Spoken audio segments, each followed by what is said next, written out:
Olá, estamos dando início a mais um programa Debates Le Monde Diplomatique Brasil, uma iniciativa do jornal Le Monde Diplomatique Brasil, em parceria com a TV PUC, com o canal universitário e com a TVT, a TV dos Trabalhadores. Hoje nós vamos tratar um tema que está à flor da pele na conjuntura atual. O que vão fazer os militares, o Exército, as Forças Armadas, frente aos generais golpistas? Como a justiça vai tratar isso? Eles vão para a cadeia? Eles vão ser, como sempre, isentados das suas responsabilidades?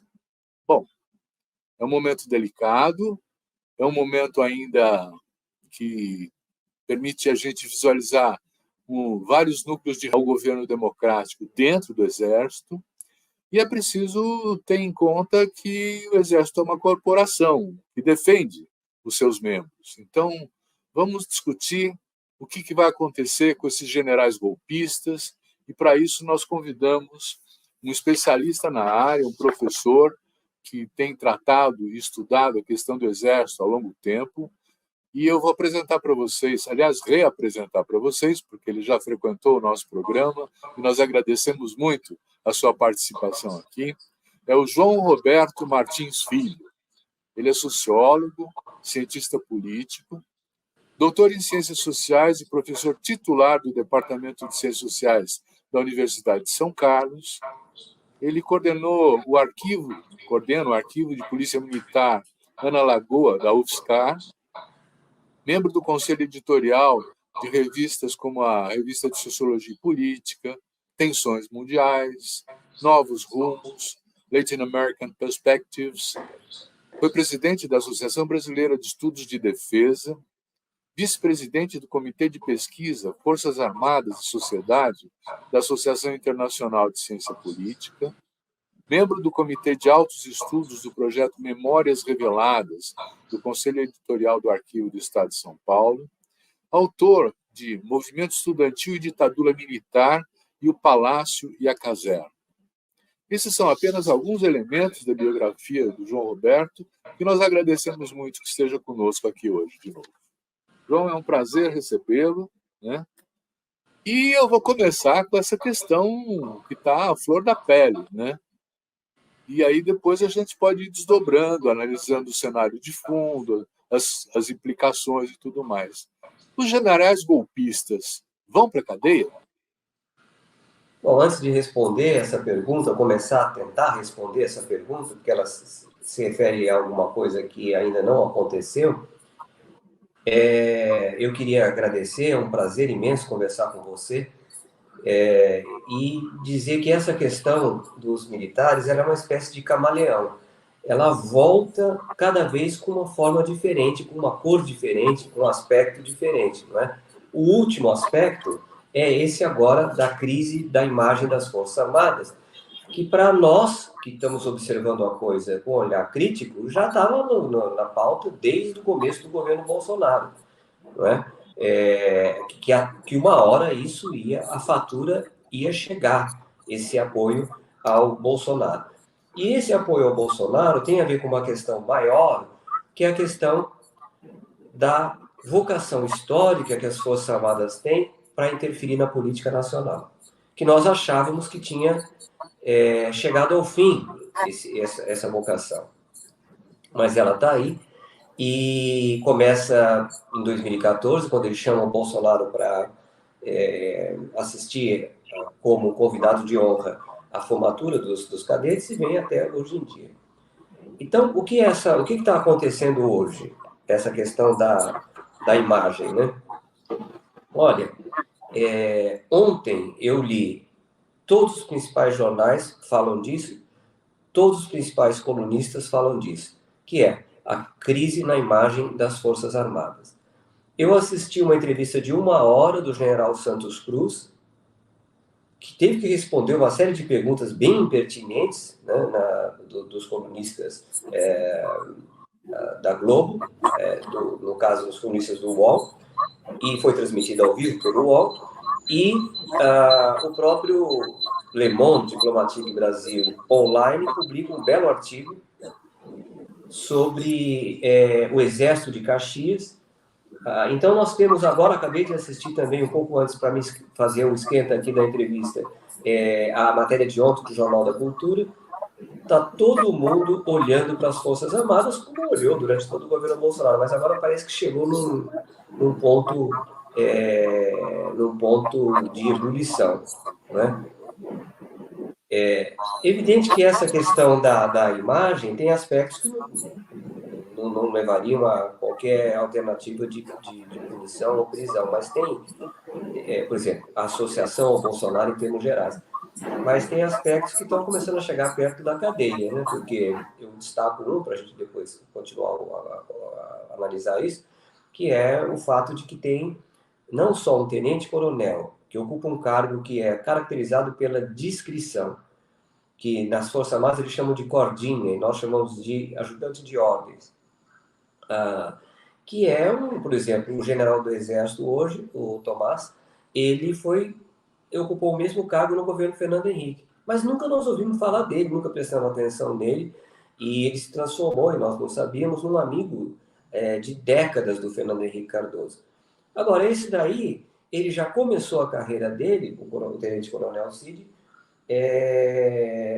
fazendo um papel de mico de circo que a gente se espantou com aquilo. Quem é esse cara que fica aí o tempo todo dando volta no Bolsonaro, colocando medalha no peito do Bolsonaro, tirando a caspa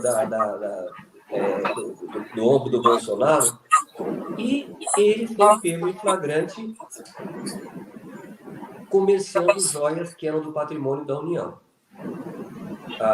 E com a ajuda do pai dele, aí sim, é de pasmar, que é, porque ele podia a gente falar que era um jovem, um sinal considerado brilhante, o tenente-coronel, que pertenceu ao alto comando do Exército, um general de 4 estrelas. Então, aí sim, aí a coisa está... Parece que tudo indica que a gente não... a gente está ainda longe de saber tudo o que aconteceu, é só a ponta de um iceberg. João Roberto, tem várias indicações importantes que veio se acumulando, né, e incriminando, num certo sentido, os militares, envolvendo-os nessas tramas de corrupção, onde o Bolsonaro também aparece, né? Eu lembraria os 39 quilos de cocaína que estava no avião presidencial e que foi apreendido na Espanha, sendo transportado por um militar que está preso lá, né? Quer dizer, ficou preso na alfândega. Isso aí é tráfico de droga que também tem alguma relação com o ex-presidente Jair Bolsonaro, né? Depois você tem a apreensão de caminhões de maconha, por exemplo, do Exército, né, em áreas de fronteira.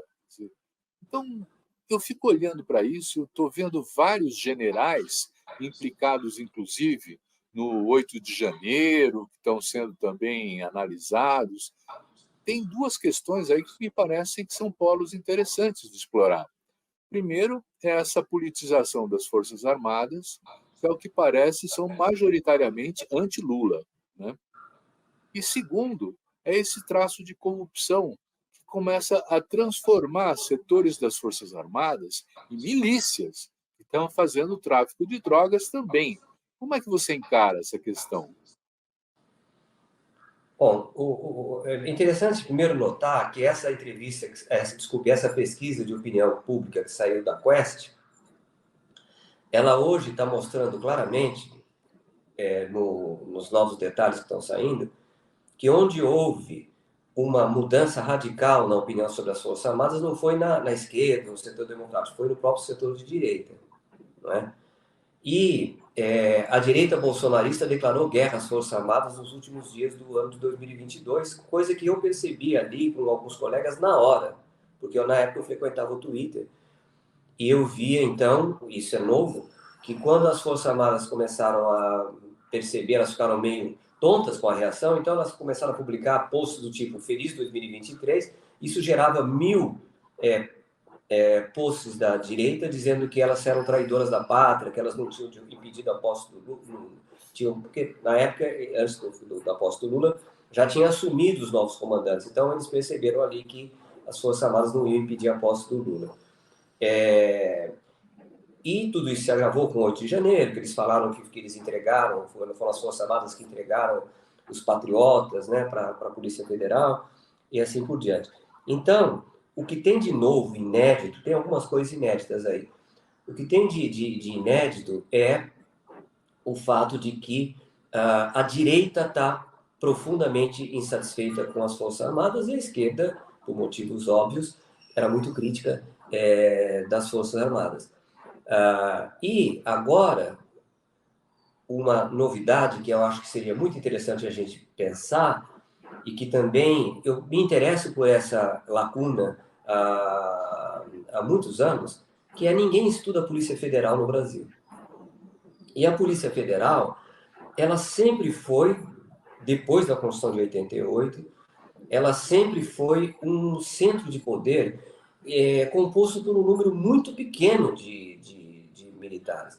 Na verdade, toda a atenção da esquerda, que era, na verdade, minoritária, porque na academia esses dois temas que eu vou mencionar agora eram considerados até com desconfiança, era o estudo das Forças Armadas por um grupo de pesquisadores e o estudo das polícias militares por outro grupo de pesquisadores. Não existe estudo sobre a Polícia Civil. E nas pesquisas de opinião, a Polícia Civil mostrava 50% de apoio ao Bolsonaro e 50% de não apoio. Então, era muito interessante as polícias civis estaduais, elas não eram redutos do bolsonarismo. Só que a Polícia Federal, ela é muito pequena, não sei se tem 2.000 homens, uma coisa assim, se tanto, mas ela tem um poder político tremendo. Tanto é que no governo Fernando Henrique Cardoso, a Polícia Federal foi controlada pelo Fernando Henrique. E quando estava para não atrapalhar, e quando estava terminando o mandato dele, o presidente da Associação dos Delegados da Polícia Federal foi publicada uma entrevista, uma revista que tinha de esquerda, interessante na época, publicou isso, que eu me esqueci o nome agora da revista, na capa, e quando começou o governo Lula, esse presidente da Associação dos Delegados foi nomeado diretor da Polícia Federal. Bom, depois disso, nós temos então o Lula muito entusiasmado com a Polícia Federal, e a Polícia Federal realmente não causou problemas no governo do Lula, mas no governo seguinte, a Polícia Federal, nós vimos a Polícia Federal usando uniforme de guerra para invadir o Instituto Lula ou sindicatos. Então, o tiro saiu pela culatra. Quando entra um outro muito diferente do Fernando Henrique, que é o Bolsonaro, a primeira coisa que o Bolsonaro faz, todos nós sabemos, é anular a Polícia Federal. E hoje, no segundo governo Lula, a Polícia Federal volta a ter muita força. Então, isso é uma novidade, nunca tinha acontecido na história brasileira, a Polícia Federal ter tanto poder a ponto de apreender material na casa de generais e levar preso um tenente-coronel. O resto é mais ou menos previsível, né? Quer dizer, desde 2019 que nós falávamos que o Bolsonaro estava expondo os militares, como se ele tivesse uma mágoa de generais, e o tempo todo é diferente isso daquilo que ele falava, que o meu exército, eu sou do exército, nós do exército, mas a verdade é que ele fez muito mal às Forças Armadas, né? Tanto é que aquele Bernardo Melo Franco, do Globo, publicou em 2022 um artigo chamado, em 2021, As Forças Aparvalhadas. Né? Naquela época já elas estavam meio... Só que elas acharam que o Lula devia para elas o fato de ter tomado posse, elas são muito fechadas dentro sua bolha, e elas são muito arrogantes. Demora muito para cair a ficha. O que acontece hoje é que, além desses episódios todos que você notou, elas se viram de tal maneira envolvidas nas artimanhas do bolsonarismo que elas viraram alvo do próprio bolsonarismo. Né? E isso para elas é novo, esse setor de direita que sempre teve com eles. Né? Se você somar isso, o fato de que os principais órgãos de imprensa do Brasil estão sendo, vamos dizer, acompanhando isso com muita atenção, para dizer o mínimo, não é? Todos eles estão acompanhando com muita atenção, você vai ver que, para eles agora, uma coisa que a gente há muito tempo vem falando, eles estão nitidamente na defensiva. Eles estão nitidamente na defensiva. E ontem, aquela entrevista de 1 hora do general Santos Cruz, ela é o braço mais sofisticado desse esforço do Exército hoje, especificamente, para recuperar a sua imagem. Mas ele vai ter que partir não do zero, mas do número negativo, não é? E porque o Santos Cruz ele é aquele que fala de qualquer assunto, que tem um estilo franco, né? Mas se você for prestar atenção, aquilo ali é uma ala de um mesmo esforço, né? Como o Santos Cruz ele chamou naquela entrevista de ontem, ele falou que o Bolsonaro ter demitido o ministro da Defesa e os 3 generais foi a maior das canalices de tantas do Bolsonaro. Então a gente tende a achar, nossa, tá aí um cara que a gente pode confiar, não é melhor tomar mais cuidado. Todos eles agora perceberam que houve uma tremenda queda de popularidade, e note bem, Silvio, na nota do ministro, do comandante do Exército, ele fala que está na hora de fazer esforço para melhorar os soldos e também está na hora de fazer esforço para melhorar o sistema do colégio militar. Ora, 4 anos de um homem que falava que era do Exército, que era a imagem do Exército, e ele não cuidou nem dos soldos, nem do sistema do colégio militar, ficou preocupado com escolas civis militares. Que governo amigo das Forças Armadas é esse? Se agora elas têm que recuperar o tempo perdido, porque eles cuidaram muito bem dos soldos, mas de coronel para cima. Roberto, nós temos vários vídeos que mostram o envolvimento de generais da ativa no 8 de janeiro. E temos os telefones celulares apreendidos que falam de conversas e de grupos de WhatsApp entre os generais, os oficiais das Forças Armadas, que se colocam nitidamente politizados em favor do Bolsonaro. Né?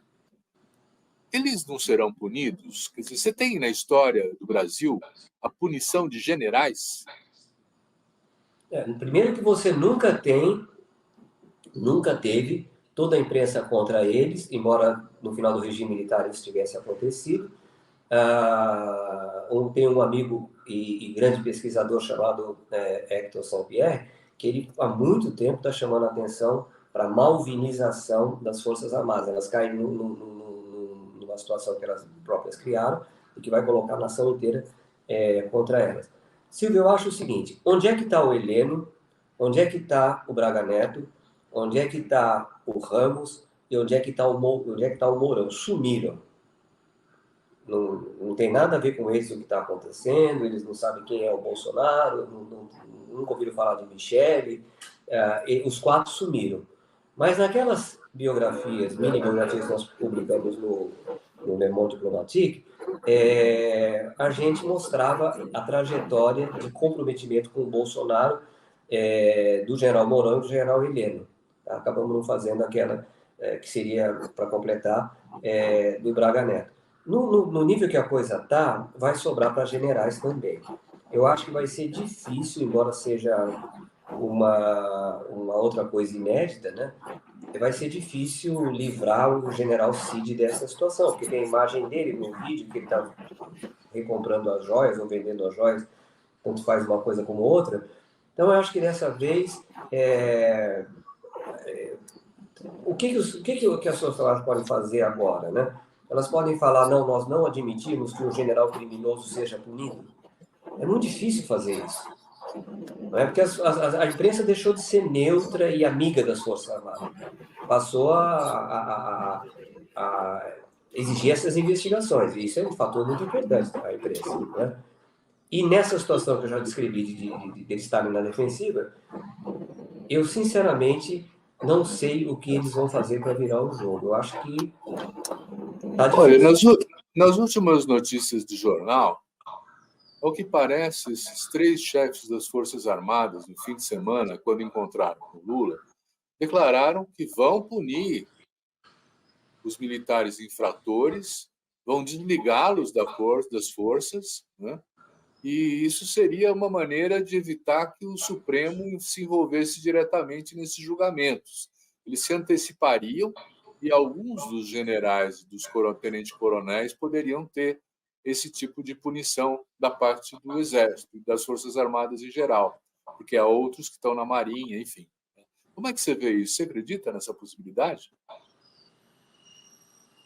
Eu, sinceramente, não acredito que teria que punir um almirante, que foi aquele que trouxe na mochila os presentes, teria que punir um general de 4 estrelas. Não vamos esquecer que a situação está tensa, instável dentro principalmente do Exército. Esses dois, principalmente, que estão na linha de frente agora, estão sendo investigados para ser punidos.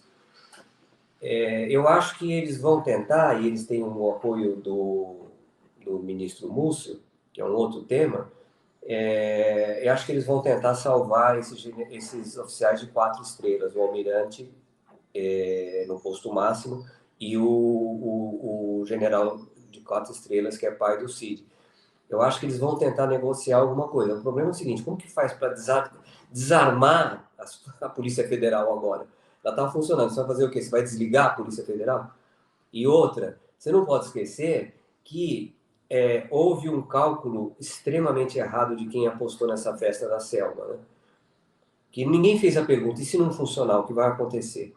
Porque o Supremo não perdoa a invasão do prédio máximo da justiça brasileira e a depredação desse prédio, a destruição desse prédio. Nós estamos falando da Polícia Federal, mas é a Polícia Federal mais o Supremo Tribunal Federal. Tá? Então, é o Ministério da Justiça mais o Supremo Tribunal Federal. Como que nós vamos desligar o Alexandre de Moraes? Ele não vai sossegar enquanto não punir as pessoas envolvidas. Se é militar ou é civil, eu acho muito difícil que os militares se antecipem, posso estar errado, e façam a justiça militar funcionar e atendam à vontade da sociedade, apresentando pessoas que eles próprios puniram. Nunca vamos esquecer que o próprio Bolsonaro foi, na primeira instância, no final dos anos 80, punido, ele ia ser expulso do Exército, e quando chegou no Tribunal Militar, ele foi absolvido lá.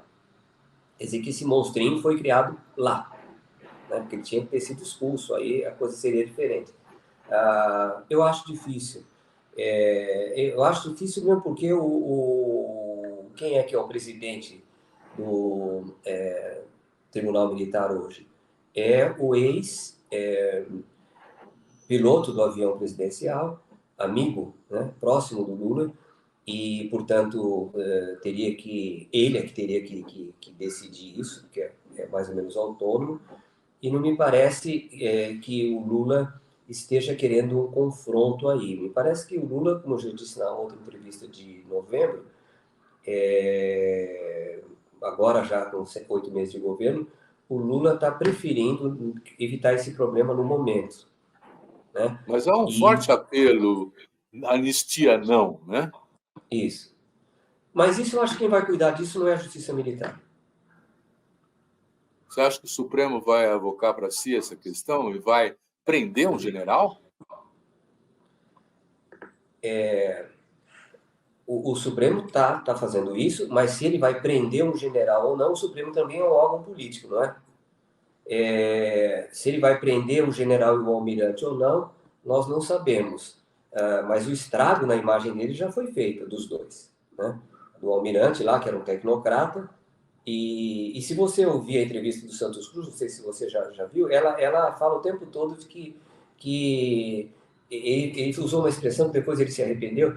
Ele falou: eu não sei que feitiço que o Bolsonaro fez que pegou toda essa gente que tinha carreira brilhante e foi arrastada pelo Bolsonaro aí para essa vala, né? Agora quem disse sou eu nessa vala. Mas eu continuo achando difícil que um general vá pode ser que seja um condicionamento, né, de quem passou pela ditadura e tudo. Acho difícil que o general Cid seja preso, né? Mas pode ser que seja. E o almirante também. Pode ser que seja. Mas Como são você esses que estão vê na a, rede. como você vê a repercussão dentro das Forças Armadas dessa situação que se instalou? Quer dizer, a mídia corporativa que defende o Exército, as Forças Armadas, ela fala assim: os militares estão surpresos ao descobrir o envolvimento com a corrupção desses seus integrantes, né?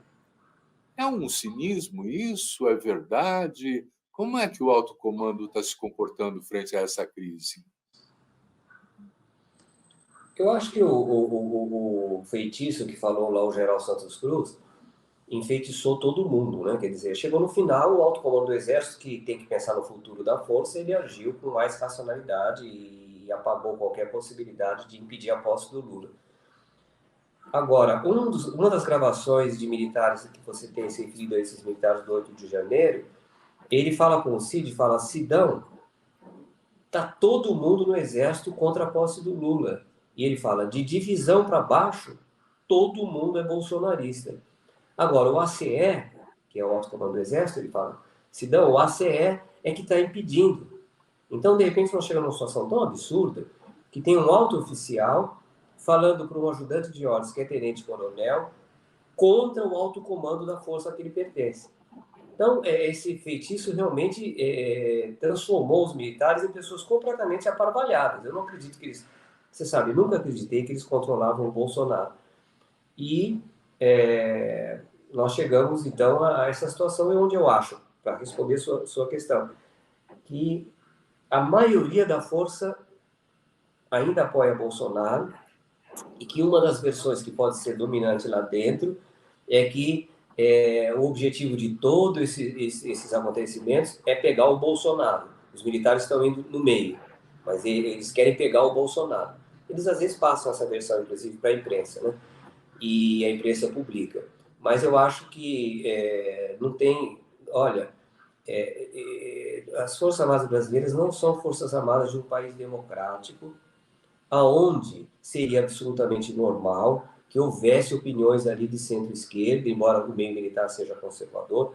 Em todos os países, pegando os Estados Unidos, pegando a Inglaterra, a maioria vota no Partido Republicano ou no Partido Conservador, mas é evidente que não é de maneira nenhuma anômalo que alguém vote no Partido Trabalhista Britânico ou vote no Partido Democrata Americano. Onde é que estão os militares brasileiros que votam no PT? Não existe isso. O professor Manuel Domingos falou naquela sessão histórica lá da Comissão de Constituição e Justiça da semana passada, ele falou que não existe democratas dentro das Forças Armadas. E o Sérgio Chegóin ficou muito bravo com isso. Eu concordo com ele, não existe democratas, a não ser que se prove que alguns desses daí, o general Paiva, etc., seja capaz de fazer aquilo que você está, de certa maneira, o tempo todo cobrando que ele faça, né? Que é a punição independente do nível do oficial. Vamos ver, pode ser que ele nos surpreenda, mas eles conseguiram um controle ideológico tão grande desse meio, que esse meio ele não tem uma coisa que seria normal, uma diversidade de opiniões. E essa diversidade, ela teria que ser unificada pela instituição, pela doutrina, mas ninguém pode interferir em quem o militar vai votar. Mas, aparentemente, nenhum deles vota, ou se votar e se falar, acabou a carreira dele. Isso é fato. Acabou a carreira dele. Eu estou entendendo que você está falando que todo o exército, de alto a baixo, é de extrema-direita. É isso? Não. Não cheguei a isso. O bolsonarismo tem a ampla maioria da opinião militar. Esse apoio ao bolsonarismo chega no Exército aos escalões mais altos, que não apoiaram qualquer tentativa de impedir a posse do Lula, porque isso seria um desastre institucional para as Forças Armadas. Mas se fosse possível uma pesquisa, que não de opinião dentro das Forças Armadas, nós teríamos que começar em 70%, vamos dizer, de apoio ainda ao Bolsonaro. Uma rejeição muito forte ao Lula, uma desconfiança muito forte do Supremo Tribunal Federal, mais forte ainda com relação ao Alexandre de Moraes, e que esses episódios últimos, ao invés de fazer, tudo indica, que ao invés de fazer eles começarem a questionar seus próprios membros, eles fortalecem a opinião deles de que existe uma ditadura do judiciário. É triste, mas é verdade. Vamos imaginar que a justiça, de fato, acabe prendendo alguns generais ou almirantes. Né? Vai haver uma reação das Forças Armadas contra isso? Você pode imaginar uma manifestação dizendo ou solta, ou então a gente entra em campo, alguma coisa assim? Como eu disse, quer dizer, tanto o Alexandre de Moraes quanto o ministro da Defesa, quanto o ministro da Justiça são políticos, né?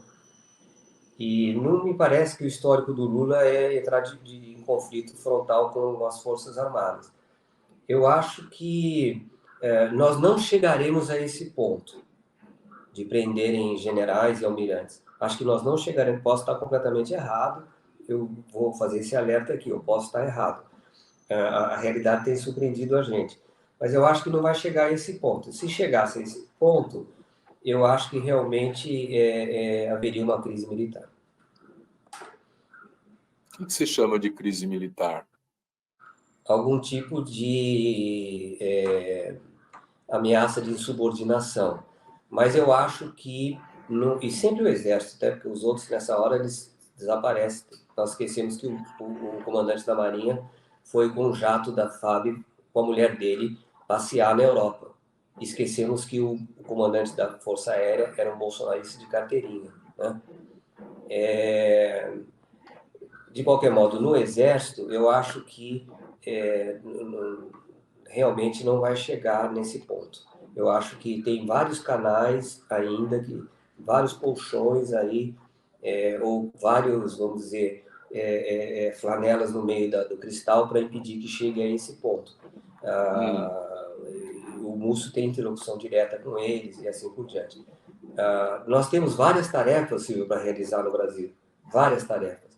Nós temos que prender quem faz elogio à tortura. Nós temos que demitir comandantes que são condescendentes com oficiais que nem o Ustra. Tá?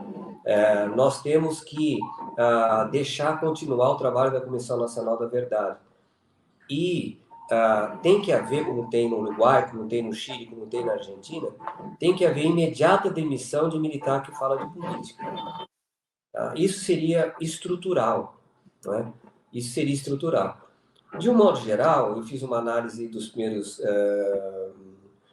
entre 2003 e 2010, o governo Lula e as Forças Armadas.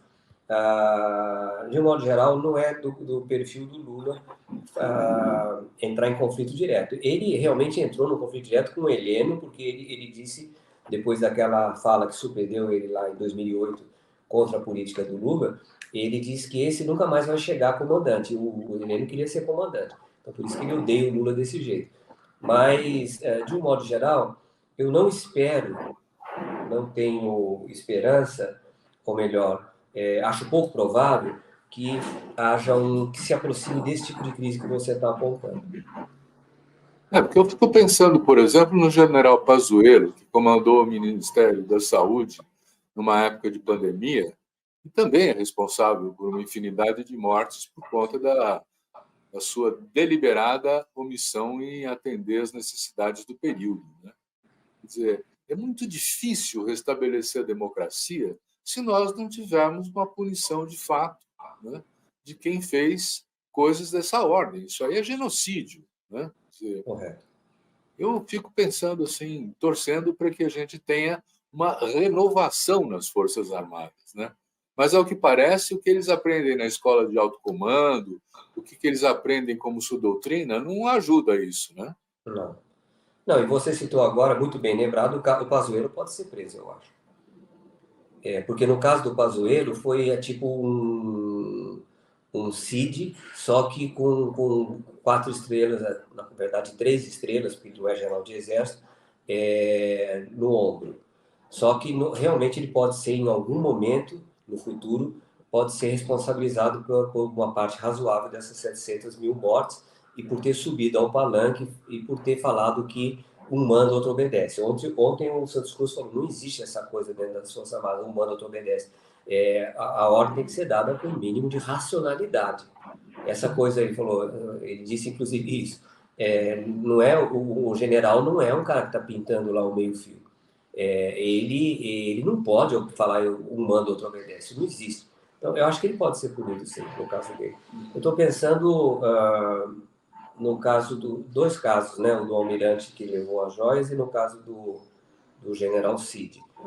Eu não sei ainda também que ponto... o Gabinete de Segurança Institucional, comandado pelo Heleno, era um serviço de informação para combater os inimigos do Bolsonaro. Né? Era uma manipulação de um órgão público da maior Pode. importância. E outra, né, que realmente ajudou lá, eles até facilitaram que o pessoal chegasse no lugar onde estavam as armas. Não, isso daí sim pode chegar também, pode chegar no Heleno, e aí tem alguns casos que vai ser muito difícil evitar, certo? Mas veja bem, a diferença é que eles consideram que o Heleno e outros, e o Pazuello, sabiam o risco que estavam correndo quando assumiram cargos políticos, tá? Então, se essas investigações chegarem aí, eles podem ser punidos, sim. Mas você falou uma coisa que, infelizmente, é verdade. Quer dizer, que tipo de democracia é essa que tem tanto medo de militar? E eu não me lembro de general ser punido, você lembra? Eu lembro quando depois do golpe de Estado, eles extirparam toda a esquerda democrática que havia dentro das Forças Armadas, com 7 mil punições, e puniram o general Nelson Werneck Sodré, que é o maior intelectual que o Exército já teve, né? Então, assim, aí sim, foi o almirante, que era o almirante vermelho, né? Ele também foi punido, foi morar no exílio, tem uma ótima biografia dele. Todo mundo que era de esquerda foi, mas aí depois eles limparam aquilo ali e virou uma unicidade ideológica muito forte. Você tem uma ideia? A doutrina do exército alemão, que chama-se doutrina do soldado cidadão, ela diz claramente que, como a Alemanha é uma democracia multipartidária, é plenamente admissível que os militares votem em qualquer dos partidos legais. Agora, é evidente que isso não pode transformar em politização das Forças Armadas, mas é plenamente legítimo que alguém se apresente dentro das Forças Armadas alemãs como votando no SPD ou nos Verdes ou coisa assim, né? Isso no Brasil não existe essa admissão. Eles confundem unidade doutrinária com unidade ideológica. Isso emburrece as Forças Armadas. Porque o cara que quer chegar a general, ele não pode expressar a opinião dele. Veja o caso do oficial dissidente quase único, né? Que é o coronel Marcelo Pimentel. Ele expressava as opiniões dele, mas ele não chegou a general. Pois é. Você tocou um tema que eu acho que também merece atenção, que é o comportamento da polícia militar. Somados as polícias militares dos 27 estados, né, nós temos mais gente armada do que no Exército. Né? E embora as polícias militares sejam comandadas pelos governos de Estado, né, o Bolsonaro tentou criar uma coordenação nacional das polícias militares e eles são realmente muito mais bolsonaristas do que qualquer outra coisa. A exemplo do que foi a Polícia Rodoviária Federal. Né? Como é que você vê? Elas foram postas dentro da sua casinha pelos governadores, estão se comportando, tem riscos de sublevação. Como é que você vê isso? Eu acho que a situação é catastrófica, né? A situação é catastrófica porque em São Paulo, no Rio de Janeiro e na Bahia, em pleno governo Lula e sob um governo do PT na Bahia, nunca a Polícia Militar matou do jeito que está matando. A de São Paulo desde o Carandiru. Foi uma lição aqui em São Paulo e eles acabaram, os governos do PSDB evitaram a repetição daquele fato. A Força Armada, a Polícia Militar em São Paulo hoje tem licença para matar. E depois daquele, que por sorte também o Fantástico está investigando isso, agora os mortos dessa operação no Guarujá, você vê um governador de estado falando todos os que foram mortos eram criminosos que reagiram à polícia. Está mais do que provado que não é isso. E nunca um governador pode falar isso, não investigou ainda. Tá? Então, com um secretário de segurança que tinha sido PM e um governador que pretende ser o sucessor do Bolsonaro, a situação é catastrófica. Não houve uma rebelião da Polícia Militar, mas a Polícia Militar ela age completamente fora do padrão democrático. No Rio de Janeiro, não preciso nem comentar como é que está a situação no Rio de Janeiro, onde as chacinas são constantes e onde o chefe da Polícia Civil falou uma vez que ele não ia obedecer ao Supremo Tribunal Federal, que aquilo era o lawfare. O Supremo Tribunal estava fazendo política. O chefe de polícia desafiar o Supremo Tribunal Federal. E no caso da Bahia, que eu não conheço muito bem, mas eu não acredito que possa ser permitido que além das barbaridades, das chacinas, que uma importante liderança democrática, como foi agora no caso da líder quilombola, seja morta com 12 tiros no rosto. Quer dizer, isso era para demitir imediatamente o secretário de Segurança e começar uma investigação até chegar, que eu acho que deve ter sido um trabalho bem profissional, esses caras já assumiram, mas, de qualquer modo, o que está acontecendo? Isso é herança do bolsonarismo, mas a polícia militar sempre foi complicada. Agora, São Paulo, Rio e Bahia, você pode imaginar a importância política que tem esses três estados juntos. A polícia militar está fora do controle?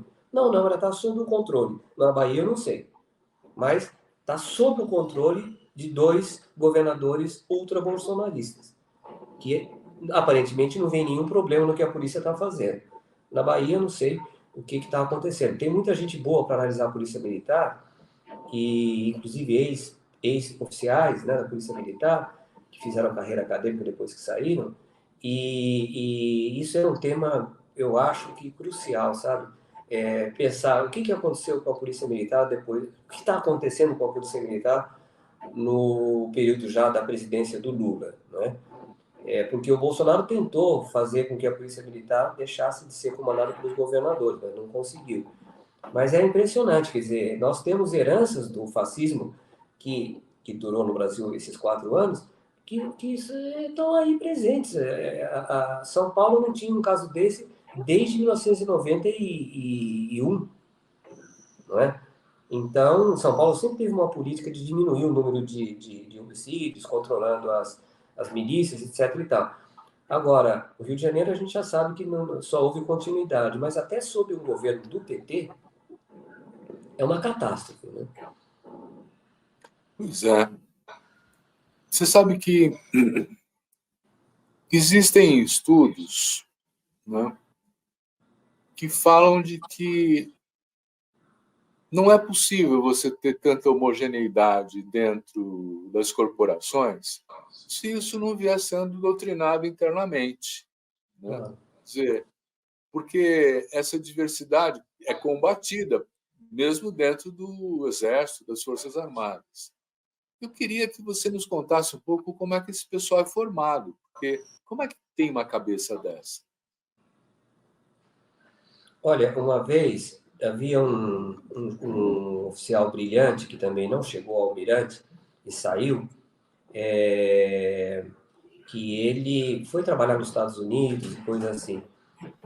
E ele me falava: vocês se iludem, vocês são convidados para falar aqui na Marinha, lá na Marinha, e vocês falam e todo mundo concorda com vocês. Vocês acabaram de sair pela porta, o oficial mais graduado que está ali na sala fala: agora vocês podem esquecer tudo que foi falado aqui. Tá? Isso é um exemplo. O outro exemplo é do almirante, não vou esquecer o nome dele, Otto, que eu entrevistando ele, eu tinha publicado um livro sobre a Marinha no começo do século XX, eu estava achando que eu ia ser lido pelos oficiais. Ele me chocou porque ele falou o seguinte: ele na época era presidente da Nuclebras, ele deu entrevista ali perto da Igreja da Candelária, onde era a sede da Nuclebras, antes dele ser preso, como foi, tentar o suicídio como tentou. Eu não conheço nenhum país do mundo que põe na cadeia um cara que controla o processo de energia nuclear. É um caso, poucos casos no mundo, né, o conhecimento que ele tinha. Ele falou para mim: desiste, ninguém vai ler nada, o pessoal não lê. Ele falou, um pouco exagerado, mas percebe? São 2 oficiais, um que não chegou ao almirante e outro que chegou ao almirante, e que falam que não espere muita coisa daí. A Força Aérea é basicamente uma força técnica de engenheiros. Existe um certo, não sei se eles gostam dessa imagem, mas existe essa edição. São ali o pessoal na universidade que está mais nos cursos técnicos, né? E a Força Aérea, não podemos esquecer que ela surgiu muito tarde, mas já surgiu super americana. E o Exército, como que ele controla a sua pergunta? Ele controla exigindo uma unidade doutrinária que, inclusive, chega ao ponto de unidade ideológica. Porque unidade doutrinária precisa ter, né? Não vai ter várias doutrinas dentro de cada força.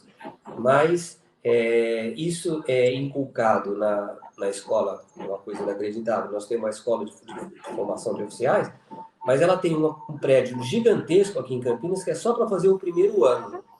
É como se tivesse um campus da USP para cursar o primeiro ano, o ciclo básico. Ela tem isso aqui. O primeiro ano é cursado aqui. Os outros 3 anos em Resende, que é uma fábrica de passividade e de conformidade. Depois vem o curso que o Bolsonaro fez, que é a ESAO, né, curso de aperfeiçoamento de oficiais, escola de aperfeiçoamento de oficiais, e ali também você é ensinado, basicamente não, no curso que o Bolsonaro fez, você é ensinado boas maneiras e como deixar de ser um capitão rude, ou melhor, é a escola dos capitães, ela pega os capitães e tenta transformar eles em aspirantes a oficiais superiores. E depois, na Escola de Comando do Estado-Maior do Exército, aí sim, existe uma... Eu mesmo já dei palestra lá e tudo, mas a verdade é que, para você ter uma ideia, Rocha Paiva foi o comandante da ECM. A verdade é que aquilo que é a escola, vamos dizer, do doutorado, tanto é que eles pertencem ao Conselho de Reitores do Estado do Rio de Janeiro, o diretor, né, da ECM, o chefe, o comandante da ECM, mas eles realmente não incentivam, embora de vez em quando convidem pessoas com opiniões divergentes, por exemplo, o Tarso Genro esteve lá, eu estive lá, alguns colegas também estiveram, mas eles não admitem qualquer opinião crítica das Forças Armadas vindo de fora. Um colega nosso, por exemplo, disse na frente do comandante que quem tem que decidir a estratégia é o civil, que não é o militar. Nossa, o militar praticamente teve um chilique lá. Você está nos chamando de burros? Você está dizendo que nós não somos capazes de pensar estratégia? Não, ele só estava dizendo que a direção é civil. Então, nós fizemos tudo o que a gente podia. A gente saiu de uma crítica visceral às Forças Armadas, depois nós entramos no período democrático querendo fundar uma associação que dialogasse com os militares, nós aceitamos inúmeros militares dos congressos nossos, nós visitamos as escolas todas, mas hoje, com uma ou outra exceção, nós não temos mais ilusão, é duro isso, mas nós não temos ilusão, né? Nós achamos que essa capacidade que eles têm de dissimular, de esconder da gente o que eles estão pensando, é uma coisa que é um dado, né? E eu vou ficar muito feliz o dia que aparecer um general, pode ser que até exista, é possível que existam coronéis, etc., e pensam diferente. Mas parece que ali a qualidade é não pensar diferente. Então, não pode, né, um exército importante, e se for um exército de um país democrático, impedir que as pessoas sejam, por exemplo, progressistas, que sejam. Impede. Esse sistema impede. Esse sistema cria um Bolsonaro, como criou, e ele atua hoje em dia em nome da uniformidade. João Roberto, nós estamos chegando perto do final do nosso papo, está muito bom, mas o tempo vai acabando, né? É verdade. Eu queria te fazer uma última pergunta para você desdobrar e já se despedir do pessoal, né? A pergunta é a seguinte, né? Como faz para mudar essa concepção? Como faz para mudar a formação? Porque eu estou entendendo que essa formação atinge também a PM, né? Não é só a formação dentro do Exército, da Marinha e da Aeronáutica, que faça essa homogeneidade e a expulsão dos progressistas, né? Como a gente muda essa situação para ter um exército constitucional, forças armadas que não se metam na política? Realmente eu prefiro falar do Exército do que da Polícia Militar, que ali o caso é mais complicado. Você resolveria isso com uma decisão de mudar. Ou seja, uma decisão de criar forças armadas mais atualizadas, preparadas para uma defesa que hoje em dia é muito mais complexa. Nós estamos vendo aí no caso da guerra da Ucrânia com a Rússia, que entendesse que talvez não seja mais o caso da força terrestre ser a força predominante, que aceitasse que a defesa naval e aérea podem ter hoje em dia talvez a função central, que é o caso da guerra da Ucrânia, até com drones, né? Que decidisse que você não pode deixar as Forças Armadas resolver o seu próprio destino. Você não pode deixar o exército resolver que exército que nós queremos. Isso para eles é dogma, eles é que resolvem. Então, alguém falou já que a guerra é muito importante para ser deixada aos militares, não é? O próprio Clausewitz fala o tempo todo que a guerra é dominada pela política e que, portanto, as decisões são políticas, não é? Para isso, nós temos que ter primeiro uma decisão e depois uma implementação do controle civil sobre os militares. Eu queria, então, aproveitar para encerrar. Eu só espero que não tenha deixado nenhuma pergunta que você me fez sem resposta, porque às vezes acontece, mas é sempre um prazer, eu saio gratificado depois da conversa com você. Prazer é nosso de receber você aqui, João Roberto, sempre ajudando a gente a compreender melhor essa situação. Quero agradecer muito ao João Roberto Martins Filho pela participação e agradecer a você também que nos assiste. Muito obrigado. Semana que vem tem mais.